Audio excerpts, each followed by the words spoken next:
Only difference is I'm a middle child. So I think I'm a combination of China and Nelsie, but I am a middle child. I am gossipy like Nelsie is. I am, but I do have a assertive nature or a nurturing nature to be at the forefront of my family. That's just natural for me. I can't really explain it. My older sister is an older sister for sure. She has her moments where she can, lead the charge, but a lot of the times the directions come from me. Those are nasty. Throw them away. Them are disgusting. The cones are like, yeah, the cones for it are soggy. I think that one was a bad batch. No, what you? I ain't going to sit no more. Okay, assholes. The whole box. I thought it was just one. But the whole box was nasty. I was like, how dare you disrespect me like this? How dare you? Anyways, if you're just joining us, hi. We're at the 2 hour mark, and I think I'm going to end on chapter 6 because one, Rico hasn't finished chapter 8, and we're at 2 hours. But if you are just joining us, we are doing reading and chill. We are reading Where the Dead Still Walk by one of my fams.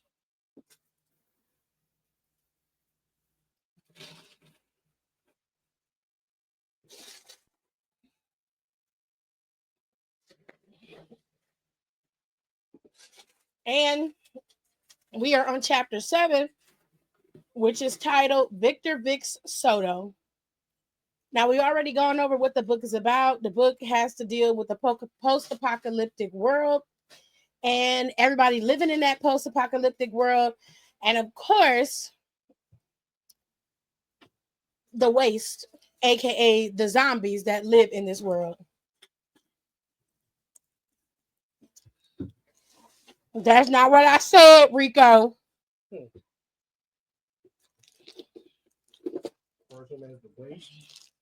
He calls them the waste. I'm getting Last of Us and Days Gone type vibes because the Last of Us they refer to them as the infected. They call them the waste in Days Gone. Freakers. Oh, they call them freakers. The way Rico has them described. I'm just going off of how he names them. No, I get it. I'm just telling you the way he has them described. They're not like any zombies you've ever seen or heard of, which is why I'm kind of low key not excited about talking about the zombies because I don't want anybody to steal the man's idea. Do you get what I mean? No, I mean when I read the rest of the book. Oh. Because he has a detailed description of them, like what they do and how they are, and like how they move, how they infect, and like how they can infect other. Why you can't just lay it down?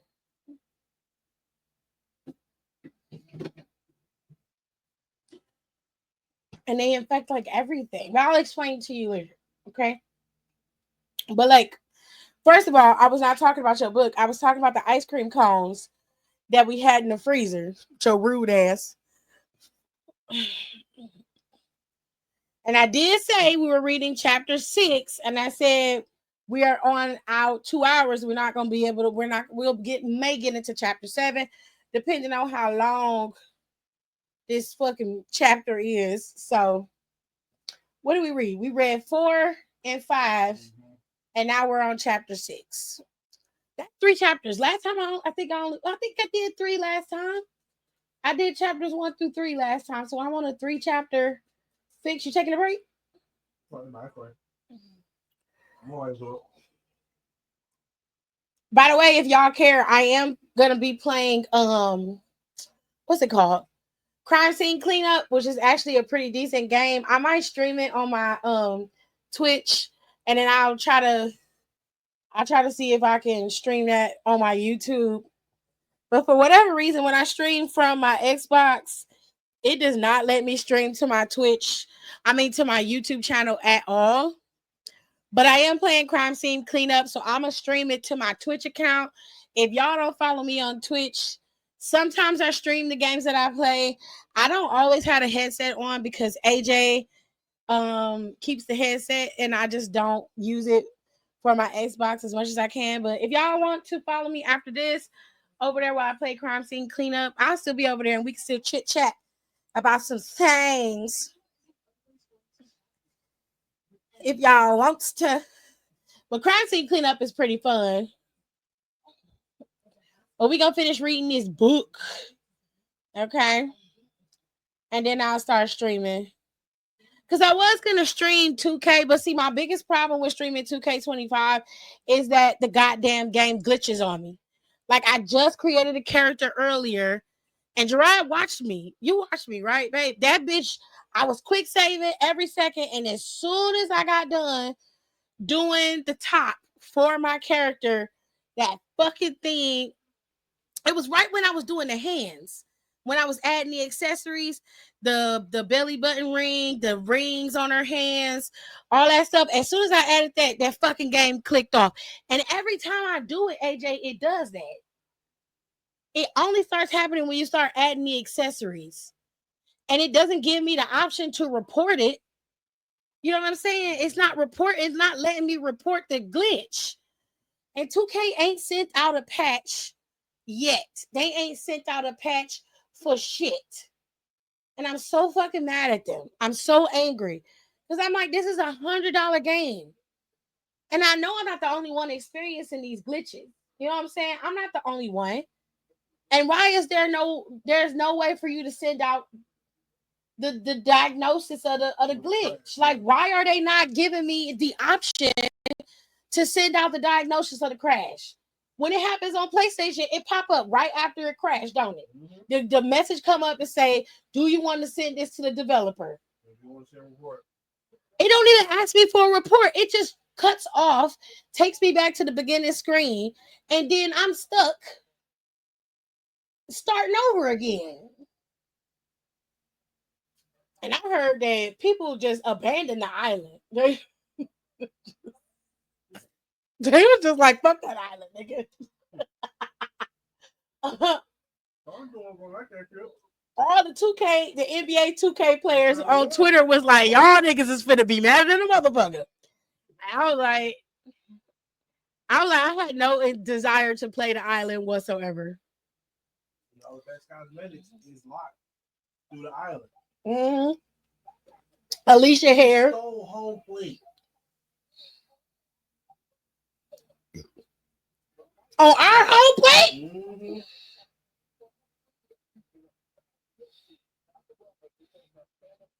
Yo! He ate that punch from homeboy too. Anyway. Oh, look at him. He cute. Mate. Damn, he leaking, bro.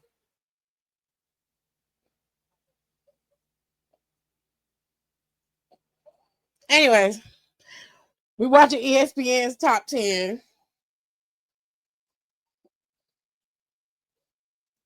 Damn, how many did he hit?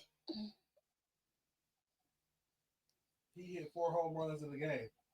Who is that? Somebody from Arizona. Suarez, is that how they say his name? Mm-hmm. I think this is going to be number 1.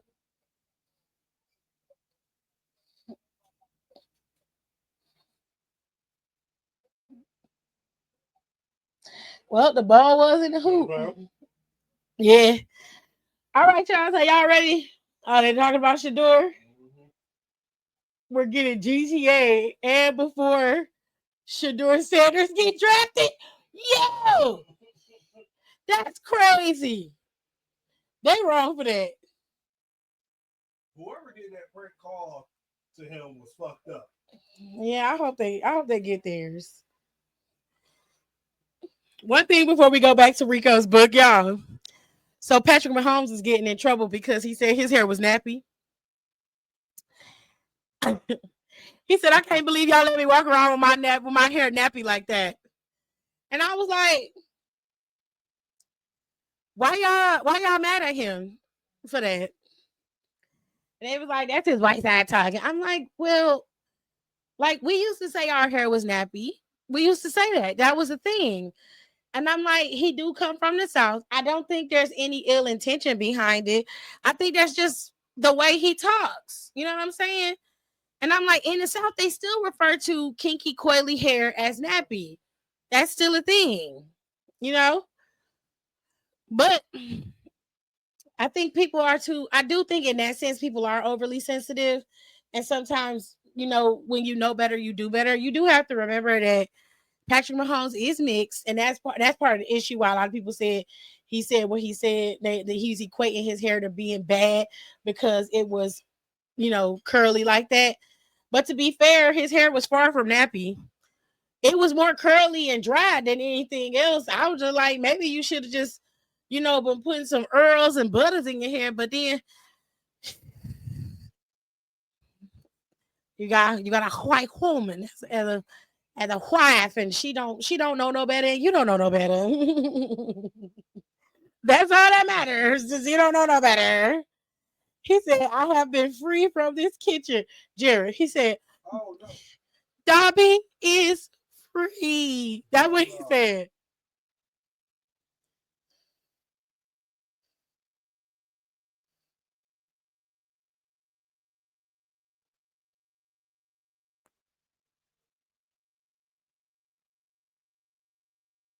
They cut off his arm. He, I guess he overused it and it fell off.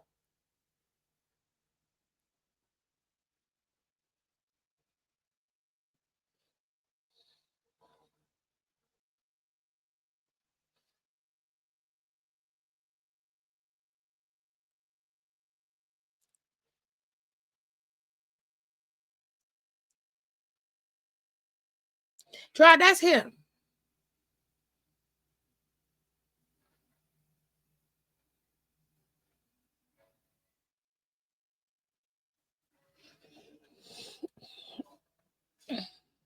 Oh shit.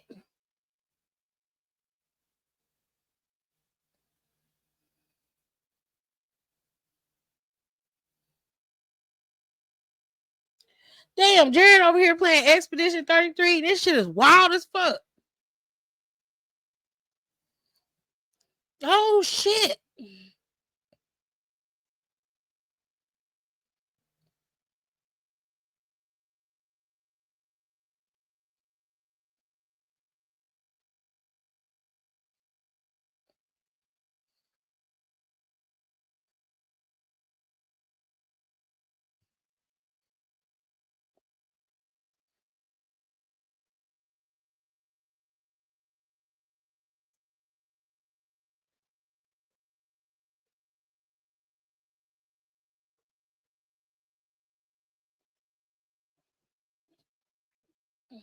Oh my god. Did he push her?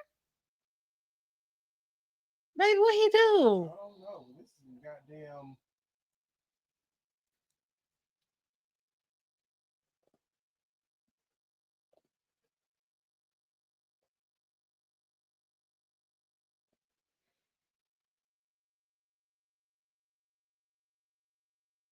Is that her dad or something? What the fuck is going on?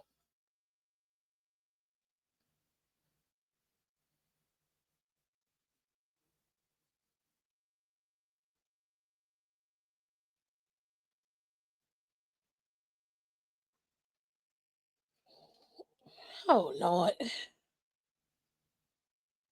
Not Dobby. Child, he's stupid.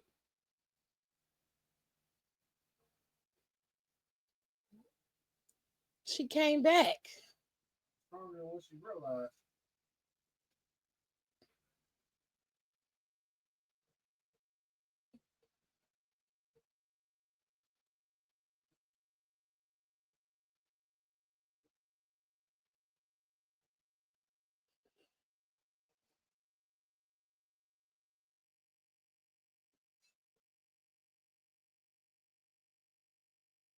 Who is that?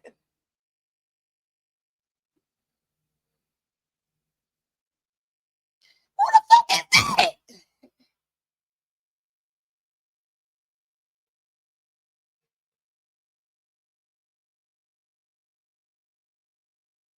John, I swear to God, it's clones. Something is wrong. Something is wrong. Why do they all look like him?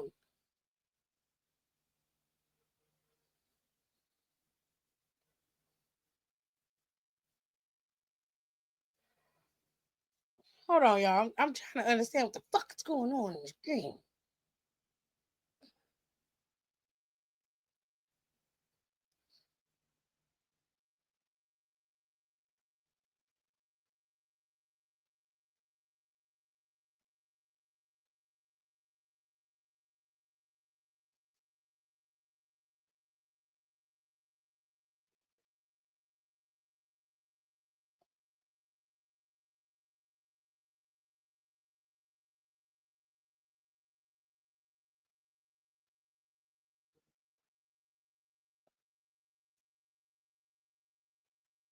Where is everybody else? All down there with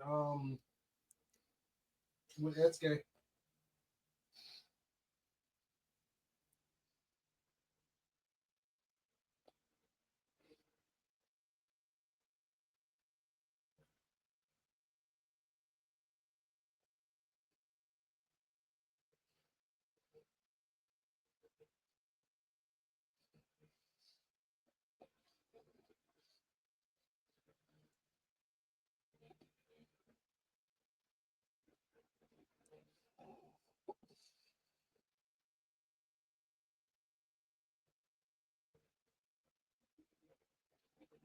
He say she'll never paint again. Mm-hmm.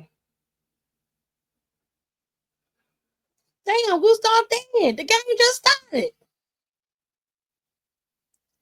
I don't think that nigga dead.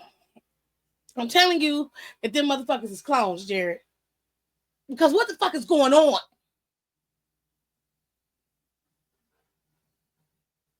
I'm gonna go on YouTube and look because I can't take this shit no more.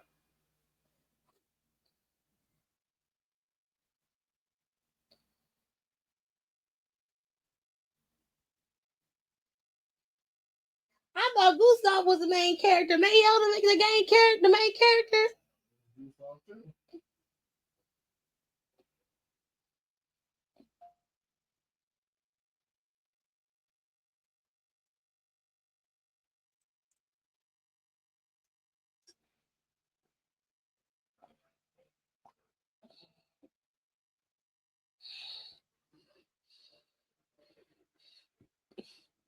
Aw, give her a big old hug.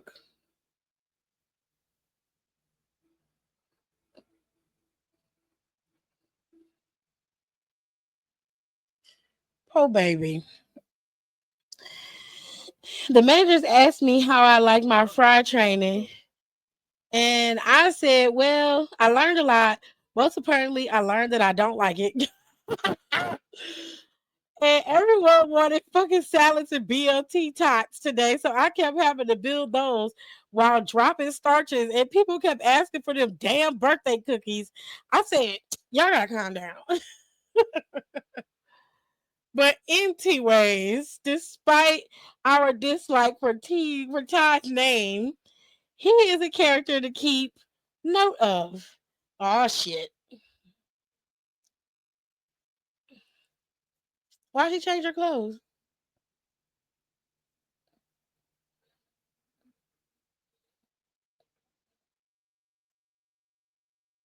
They sisters? Were they friends?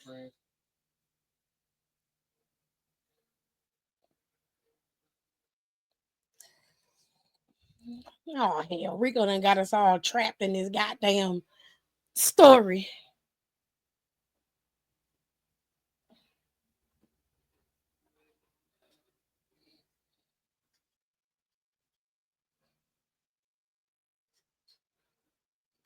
Where's the way? They know Gustav dead. Mario must have told what happened.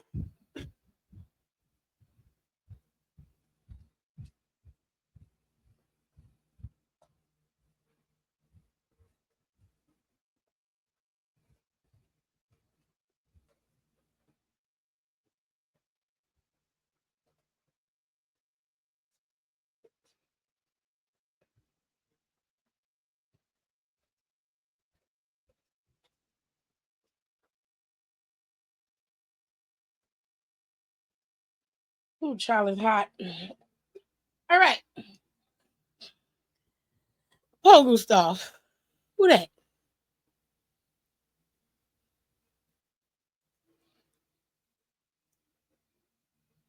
Dude that saved my L.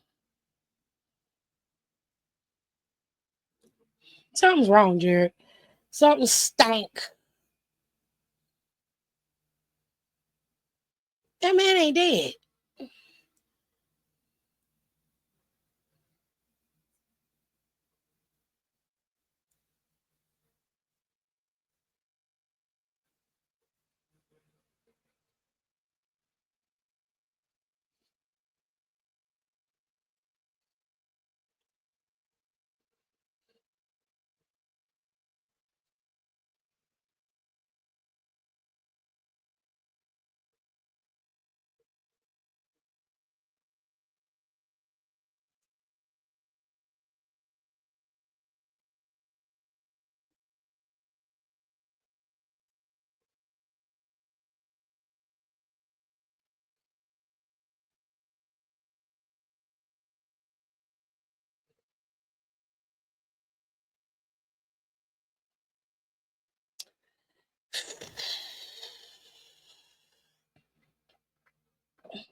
It's the spelling. We gotta workshop it. I don't like the way he spells Tyshawn's name. You know what? Rico, please change that baby name to this. Please, please. Put the apostrophe in it. This how you spell it. Tyshawn. Okay? Spell it just like that. Just like that. Cause you killing me with the extra eyes.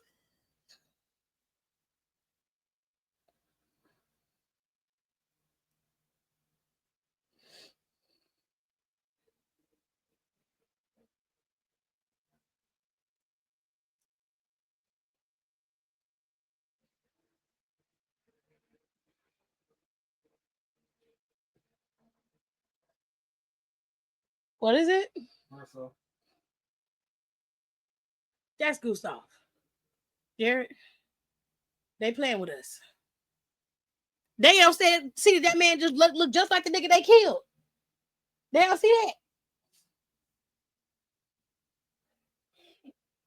They mess with us on this fucking game, y'all. He claiming that he was part of expeditions. The very first expedition was Expedition Zero. Him and Renard were both part of Expedition Zero. They both look like Gustav though. Are they descendants? I don't know. Are they his ancestors or something? Damn, this is a motherfucking Last of Us. They killed Gustav in the first act, nigga. Like saying that Gustav dead in the motherfucker. We like, God damn. Try like I didn't even get to play with the motherfucker. Like, God damn. Anyway, child, let's get to this book. Let's get to this book. Oh Lord.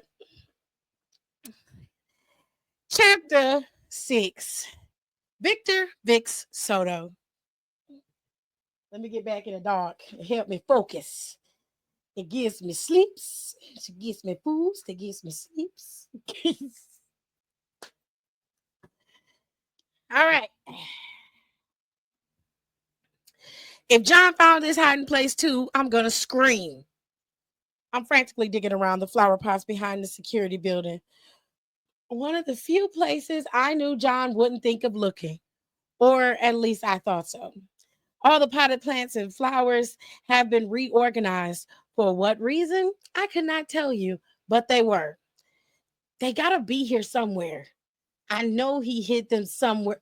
Looking for these? I turned to the source of the all too familiar voice. Her strawberry blonde hair glowing in the sunlight, the bitingly cold air adding a rosy pink finish to her pale and freckled cheeks. As sly smirk is painted on her face, pairing well with the devious glint in her blue eyes. I get up from my crouch and march up to the young child. Bishop, give me my cigs. Ew, you're smoking cigarettes. Shame. Shame on you, Vix. Shame on you. I make a grab for them, but she quickly throws them behind her back, catching them with her other arm. Damn ambidextrous little shit. You ambidextrous little shit. Those aren't nice words. You're not a nice kid. That's very mean. Well, you're not being nice. If you use the magic word, I'll let you have them. I let out an exasperated sigh before relenting. Fine. May I please have my Marlboros back? Hmm. Bishop twirls her hair, looks up at the sky, acting like she has to think hard about it. If you let me have one. Ha ha. Nice try. I say before grabbing her arm and swiping the carton from her. Hey, I don't want to hear it. And don't take my shit again. Jeez, everyone's been real cranky since your big bro came back, huh? I merely roll my eyes at Bishop before pulling a cigarette out of the carton and lighting it. The smoke fills my lungs and I take a deep puff. God damn, I can't talk today. The smoke fills my lungs as I take a deep puff, releasing, relishing the feeling as I exhale. I'm going to reread that because I'm sucking at reading today. I merely rolled my eyes at Bishop before pulling a cigarette out of the carton and lighting it. The smoke fills my lungs as I take a deep puff, relishing the feeling as I exhale. Smoking kills, Bishop chides, clearly bitter over the carton being wrangled from her grasp. Good. I hope they kill me quicker so the waste don't get to me. That's very morbid. Am I known for being a ray of fucking sunshine? Now it's Bishop's turn to grace me with an eye roll as she turns on her heels and walks away, her messy curls bouncing with each step. I walk over to the bench mounted on the wall in the middle of the brush and climb onto it cross legged. The winter air makes me retreat in my cozy. Ugh.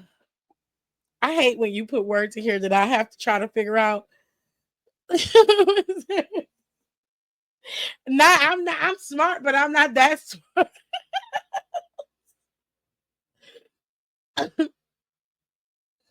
I'm just gonna say it's John's hoodie because I have been known to fuck up a word. Especially when I had 2 drinks. It's not hard for me to fuck up a word. And I put a lot of alcohol in that last one. That was a pretty deep one. Anyway.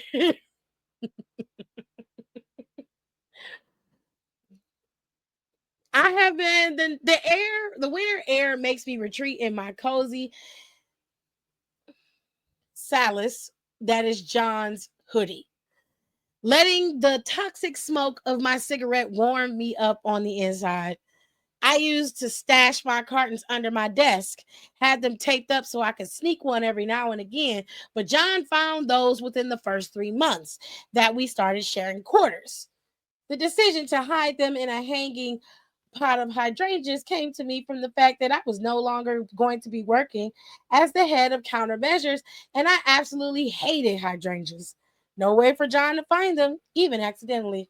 I should feel bad that I've continued the bad habit behind his back, especially after he threw out the carton he found. But there were some things even he doesn't understand. My mind wanders back to Santana. This was our thing. Smoking ciggies behind some random building, usually at night, shooting the shit. She was such an icon to me, always so cool and collected, yet headstrong and brash. I remember the hours we spent laughing as she bleached my hair, making sure I didn't have a single spot unfinished. If I was into women, I'm sure Santana would have been it. At least who she used to be. Like a sinister lens has been slid into my iris. Each loving memory is ruined by reminders of what came after. Suddenly, I'm not reminiscing about all the good and fun memories, but all the dreadful shit that came after it. I wipe my cheek and feel an unwelcome wetness, not realizing tears had begun falling. I normally do my best to keep Santana out of my thoughts for this reason. I guess it's hard to do that when he's here. He's back. Before I know it, the white hot rage starts bubbling within me again. I feel the sting in my hand when I slapped him in the courthouse, the hoarseness in my throat after yelling at him, the nauseating pit in my gut as he sat on the stand. That bastard. Without even thinking, I stomp out the last of my Marlboro and making my way to the infirmary. I barely even feel the passing of the time as I swipe my key card at the main entrance and again to get into the stairwell, clomping up the stairs in my boots. I reach the fourth floor. I'm gonna let him have it. He needs to be reminded about what he did, the hurt he's caused, not to just Santana, but to me as well. Oh, he's gonna get it. He'll regret ever stepping foot in that goddamn mall. When I see him, he's gonna wish he's not here. I look through the open doorway of his room and see it's completely devoid of any human activity. Shit. It's probably getting screened. That always takes for fucking ever. I try to cling on to whatever bits of rage I still have, but it's no use. I feel myself winding down. Letting out a very deep sigh, I step backwards until my back meets the solid wall. I slide down slowly onto the floor, burying my face deep in my hands as the cool down melts my resolve, and I let a few tears fall. I don't bawl my eyes out like I want to. It's been years since my body's let me have that luxury, but I let whatever few droplets fall as they please, focusing on keeping my breath even. I slowly feel myself coming back into my body, giving myself as much time as I need to readjust and snuggle back into every nerve and joint. Once everything clicks back into place, I rise up, dust myself off, and exit the building. Beep, beep. A very welcome page comes across my device as the main entrance shuts behind me. The most pleasant distraction. 11 years prior. I don't get why you're making such a big deal out of this. The voice on the other line crackles. The fact that you're not getting it makes it a bigger deal. My ears strain to hear Andrew through all the feedback coming from his end of the call, taking a long drag of my cigarette as he stammers his way through an excuse. He called me during my lunch break to cancel our dinner plans. Again, for the third time in a row. I just have a lot going on right now. It's not a good time. It's never a good fucking time anymore. Babe, don't be like that. Be like what? You don't know what I'm like because you haven't seen me in over 3 months. Babe, I stop fucking calling me that. I have a damn name.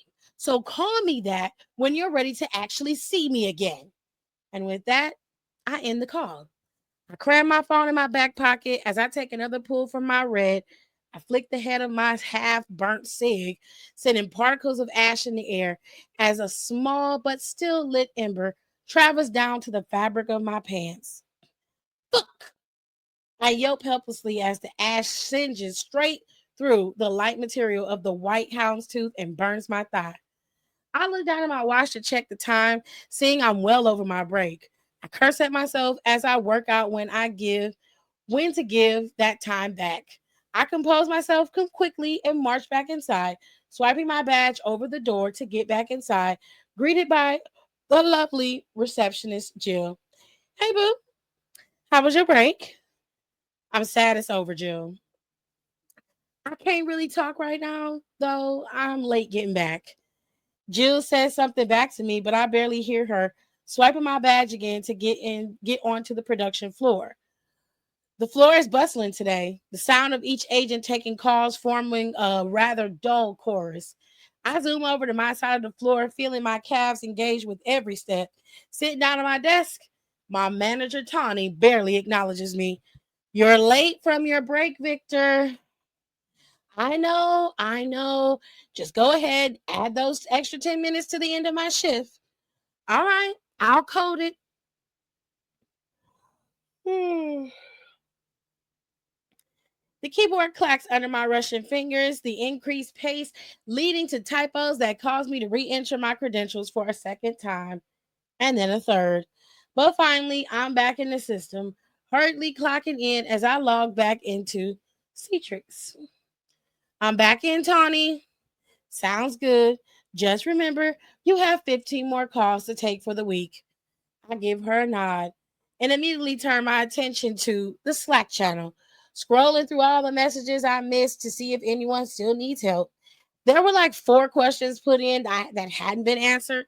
I reached out to each agent to touch base and see if they still needed help to or figured out on their own. It's 2 p.m. on a Wednesday, so our call volume is brutal right now, which would be the perfect time for me to knock out my last 15 calls. But this is not a unique idea.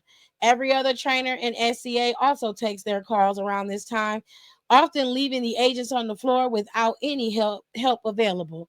So I do my best to stay in the Slack chat right after my lunch break, take a peek at my schedule for the day, seeing my next break is not coded until 5:30. I groan at the sight. Ugh. Do 10-hour shifts, they said. The 3 days off will be worth it, they said. I shake my head before turning my attention back to the Slack chat, this time focusing on the more recent messages. I see one come in just in time, a long paragraph that annoys me already. I skim over it, doing my best to filter out the words before giving up entirely and messaging the agent. Their name reads Sims Miracle. Are you on site or at home? I'm on site. Where are you sitting? I'm towards the back. I'm in Brit's row next to her desk. And where the fuck was Brit that she can't help her own agents? I'm on my way to you. I lock my screen, stand up from my chair, quickly scanning the floor, seeing the silver tinsel taped along Brit's desk. I make a beeline towards her row, find the agent stationed next to her. She was an older woman. I remember seeing her with the last trainee wave that came through, so I know she's new. Her wave hit production a little over a month ago, and she's one of the 5 who actually stayed. Okay, Miss Miracle, what's going on? Did you see my message?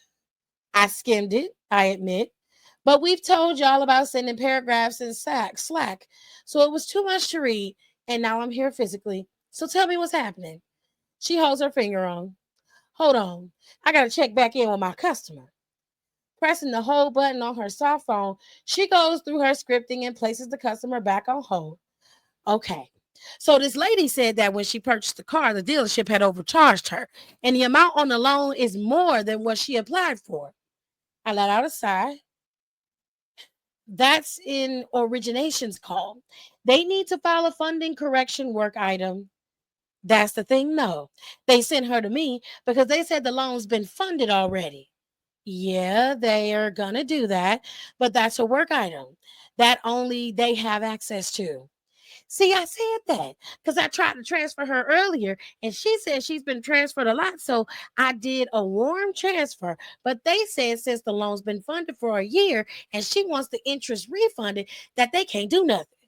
Wait, it's been funded for a year?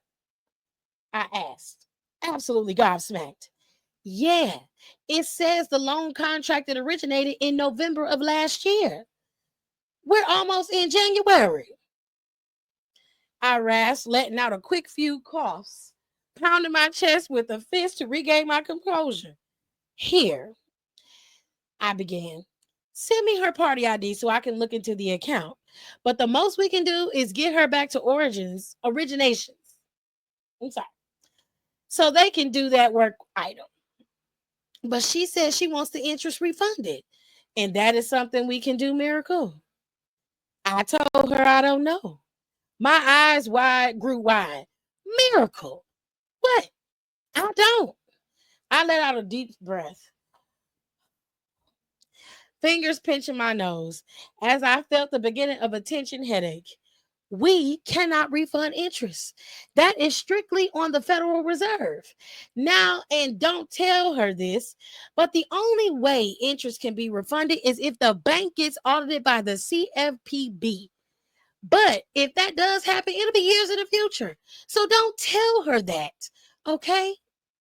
Miracle nods before lowering her microphone back to her mouth. So send me the PID, explain what I said to her, and if she asks for a manager, I'll send you my extension and I'll take the call. And make sure you track your complaints. Your acquisitions trained? I was. So I'll have still have to transfer her, but I'll be able to de-escalate. Hopefully. Miracle resumes her call. As I hurry back to my desk, logging back into my system, I check back with the agents. Reached out to previously. I reached out previously, quickly typing a response to those who needed help, along with the procedural article from our database. Sure enough, I get a message from Miracle, quickly setting my extension in and picked up the call as it came through. Miracle's voice comes in through my headset, doing her escalation greeting. Go ahead and send her through, Miracle. Miracle conferences the woman in, introducing me briefly before completing the transfer. I see her drop off the call and I go into my intro. Thank you so much for calling in. Like the previous agent stated, my name is Victor, and I will be handling this escalation today. Now, I understand that there is a discrepancy in the amount that you applied for and the amount that was funded for the loan. Is that correct? Yeah. And I have to say, I have been a customer with y'all for 35 years, and I have never. I mute my microphone and breathe in deep, rolling my eyes as this lady drones on and on. It's a very common spiel. The fact that the bank actually fucked up this time, making it a harder situation to handle than normal. I track each complaint that I hear, unmuting myself on occasion to give a sympathetic to show I care, and wait until she calms down enough to let her know I have to transfer her. I mean, this is just gross negligence, and I just don't understand how this is even legal. I let out another eye roll before unmuting myself again. And I definitely understand that, Mrs. Colbert. Nah, I don't think you do. You all are just sitting at your desk, and well, no, I actually do understand. And I don't mean to cut you off, but I actually had this happen to me when I bought my car. I got the loan with a federal bank and I had a discrepancy. And it wasn't a big difference of yours, but it was a couple hundred extra. Really? Yes. And I had to call to get it corrected. And federal banks are much harder to deal with than credit unions. So it took me a few months to get it resolved. And I'm someone who works with loans. So even someone like me had to go through the ringer to get anywhere. Did they give you the runaround like y'all are doing me? Oh, 100%. So I'm on your side, Mrs. Colbert. But the previous agent did give me a rundown of what she advised you. So I know she told you this is handled more so on with our Department of Acquisitions. Is that correct? She confirmed the information. Okay. So the reason for that is, oh Lord. So the reason for that is because my department, and this is the usual department the automated system gets you to, so I know how annoying it is to be transferred to us over and over. But we deal with the loans as they are. So loans that are active and current. So as soon as we're looking to modify the loan contract, that's when we have to get you to acquisitions because only they can make changes to the contract. So for this situation, I know there is a work item that can be filed to correct this. We'll have to reach out to the dealership to determine why they put a different amount in the funding request, but only our acquisitions team has the ability and only they can fill out that work item. Mrs. Colbert affirms my words. So, and this is what I'm going to do. I'm going to reach out to them first, explain the situation, and once I've verified that they can assist, I'll conference you in. Okay? Okay.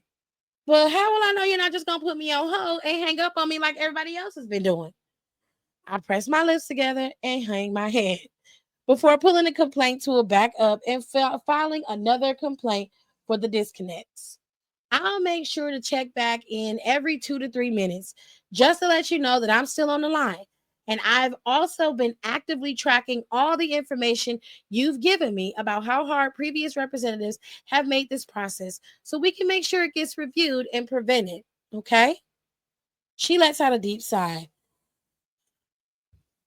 Okay. Do what you got to do. And thank you so much. And I know they won't be able to do nothing about the interest. So I'm not having to eat that. That I do get. I caught my discrepancy 4 months after my loan had been funded, and my bank wouldn't refund me that money. So I know firsthand that that sucks. Mrs. Colbert makes some brief small talk with me while I built the transfer path, eventually getting her laughing before reaching out to originations. Before they gave me a bit of runaround too before I eventually found an agent willing to take the call, messaging Tawny each agent ID who dodged the call before sending Mrs. Colbert through. I take a deep breath, lay back in my chair, the agent sitting next to me noticing my subtle outbursts. So you went through the same thing that lady did, he probed. Fuck no. That was all a lie. I just needed her to get the fuck off my line. Language Victor. We have agents taking calls. My right eye twitches as I give a half baked apology to Tawny and return to the Slack chat. I glance at the time. Only 4 more hours to go. Present day. I'm standing in what we call the hollow, choosing to utilize an old Target building to store our various supplies, backstock, artillery, rations, medicine, and whatever else we have in excess that needs to be organized for inventory. Jono paged me here to run over our current numbers after his team come through and sorted whatever John and them got from the mall. I was doing my weekly checkup with Jono, running through our stock and the division of rations in comparison to the previous week. So with the help is from the mall, it looks like we might be able to increase ration sizes by about zero point 0.2, maybe 0.3%. So we have your team up the amount of food in each portion and maybe the amount of meds. Jono nods in agreement. He walks me through all the back stock the rest of the team still has to sort through. It's mainly a lot of miscellaneous items, odds and ends that don't appear to have immediate use, but I advise him to sort through it anyway, just in case. I was thinking of partnering with the head of power supply, see if any of this sparks his interest. I bite back any comments I would have made in regard to Antoine, merely choosing to shoot a quick scowl at Jono, who responds back with a understanding expression. I was also thinking about having a moment when at the next town hall, he adds. Maybe see if there's anything the people need. Jono's not one who normally has good ideas, so this was a welcome surprise. That's definitely something I can organize. I'll talk with John and the rest of the department heads during our meeting tomorrow if we can give you the floor on Monday. Jono sends an appreciative look my way as we make our way through the rest of my audits. We get the rest of the mundane ones out the way before finally getting to the most prominent one on my agenda. As far as weaponry goes, we're pretty stocked up, Jono beams, as it sounds like we're going to need to be, all things considering. I cocked an eyebrow in his direction, a contrast to his knowing smirk. What do you mean? You haven't heard? I thought someone as high up as you would know what Bilal is planning. This is the first I'm hearing about it. The older man merely scoffs at me in disbelief, the notion irking me to no end. I rack my brain for any clue as to what he's referencing, but I draw a blank. I figured sharing the same bed as the director would have came with much better perks. A nasty scowl crosses my face. The cause of the expression merely rubs the back of his neck with a sheepish grin. See, you still haven't developed a sense of humor, huh? I see you still haven't developed the ability of humor, huh? Now, what are you talking about? Jono presses his lips into a thin line. An uneasy look sprawled across his face. You ain't gonna like this. But John's been talking about hitting the college again sometime next month. My whole body stiffens. The dull edges of the clipboard in my hands now digging into my palms. The fucking college? After everything? Next month? I was just as shocked as you when I first heard. My ears couldn't believe what the hell they were hearing. He's still on the college? I could have sworn we were past this by now. To John's credit, reclaiming the college would yield a great return for the nest.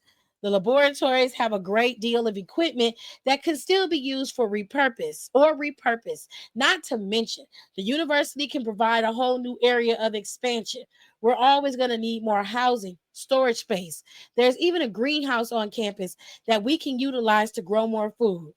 The idea is great in theory. just in theory. In practice, we have already made 8 attempts at clearing that place out, each time proving to be a bigger waste of time than the last. Our last attempt was one of the few I was a part of, a grueling expedition that had me flirt with death on much more intimate level than I'm used to. I dreaded the memory, and I'm not too keen on reliving it. What's got him back on this shit? He said something about the cripple coming in. Warren's got a nickname. Fucking hell. I ignore the twinge of rage that shoots through my body at the mention of my brother and the mess and massage the back of my scalp to chill the blossoming migraine. What is he expecting Warren to do? He's still laid out for another week or so, and there is no way he's sticking around long after that. I wouldn't be so sure of that. Huh? Please tell me he's not about to say what I think he's going to say. Bilal's been saying he's trying to talk him into staying. God damn it. I let out a deep sigh and rubbed my temples. This is the absolute worst case scenario that could come out of this situation. Well, maybe not the worst, but worse adjacent. He can't possibly think the committee will greenlight another expedition to the university after all the resources and lives we've wasted. Jono merely shrugs, clearly just as confused by this recent revelation as I am. If I wasn't already worn out by my outburst from earlier, I'm sure I would be storming to the nest to find where John's bitch ass was so I could give him a piece of my mind. Everything that's transpired since Warren's been brought in here has just been outrageous. My thoughts are disrupted by the door opening behind me, turning to see John's massive frame stepping in through the frame. My eyes lock onto his, and his reaction confirms that my face has been giving me away yet again. He pauses in the doorway, his eyes panning between me and Jono, as if he's trying to scan the area to see if it's safe to enter. He is not getting out of this that easy. Don't even think about leaving this room. Go ahead and step through and close the door. John does as he's told. Well, good doggy. Sorry. Good boy. John does as he's told, pressing his lips together in an apologetic smile as he glides into the room. He goes to place a reassuring hand on my shoulder, but I dodge it, earning a defeated sigh from him as he retracts his hand and returns it to his side. I stare at him, waiting for him to meet my gaze as his eyes roam the room. I keep my gaze steady and my stance firm. He knows he can't win out in a test of wills against me. He spares a quick glance at me, eyes darting back to the chair next to me after he sneaks a peek at my cold glare. He finally clears his throat and takes a deep breath. So, Jono, how's Annalise doing? Oh, you can't be fucking serious. John throws his hands up. I don't even know what the hell I did this time. Oh, really? I'm being dead serious. Hey guys, maybe I should. You stay right where you are, Jono. I point at the other man in the room, before turning back to my loving partner. Please, don't tell me that you're seriously planning another shot at the college. Where'd you hear that? Jono told me just now. He doesn't know what he's talking about. I heard it from Georgie. Can it? Oh, so Gina knows about this too. There's nothing to know. Plus, she's a blabbermouth. So she has something to blab about. No, that's not what I'm saying. Then what are you saying? Because Jono knows and Gina knows. And I'm finding all this out right now. They could have just made that up. Now, Bilal, you know Georgie don't lie. Can it, Jono? John snaps again. Okay, everyone just stop. I take a deep breath, inhale, and level my eyes to John's. Look me in my eyes and tell me that none of this is true. John opens his mouth in defense, but immediately closes it. He refuses to look up from the floor. As he caresses the back of his neck and ears, his ears turn red, confirming the worst. I pinch the bridge of my nose as a tense silence falls over the room. Jono takes the opportunity to sneak out, leaving me alone with John. I don't know how long we just stood there waiting in the tension, but time has passed by the time John decides to break the silence. Your brother is one of the most skilled strategists I know. Please, just don't. Don't finish that sentence. Come on, Vix. We're not having this conversation. Please, just hear me out. Why should I?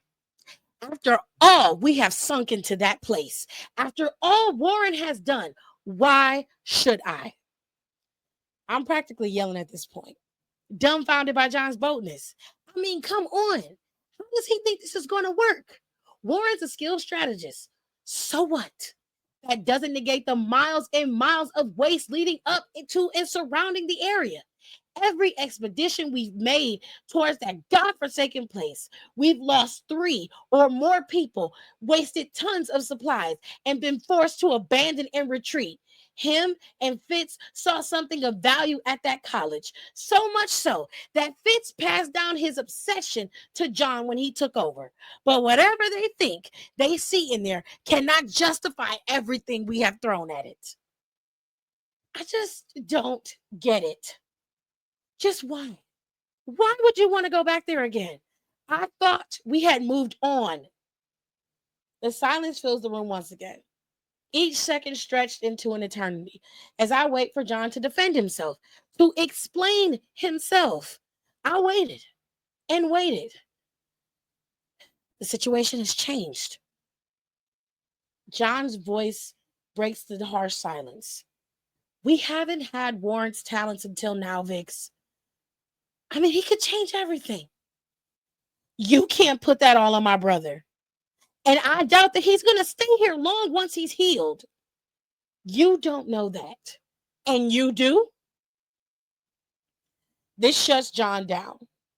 He shifts his gaze back to the floor, purses his lips in annoyance. We're at a stalemate. I wasn't budging and neither was he. And I hated it. I didn't feel like fighting anymore. Go ahead. Go ahead and propose another fucking college trip to the council and make your case. John finally meets my eyes, confusion swirling in the pools of his irises. His mouth opens, but I put my hand up to stop his words from tumbling out. Make your case, but you won't have my vote. And with that, I turn on my heels and leave the room. Drama, drama, drama.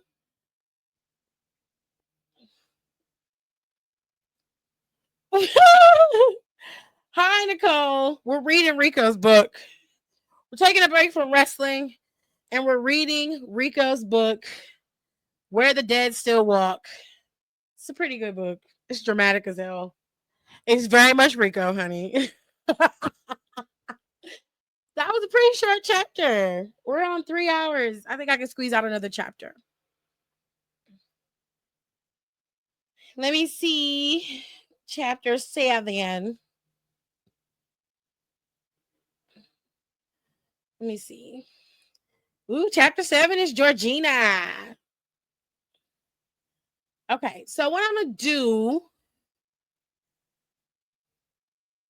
Yeah, she said we're reading about an apocalypse and there's an abandoned target in it. There definitely is.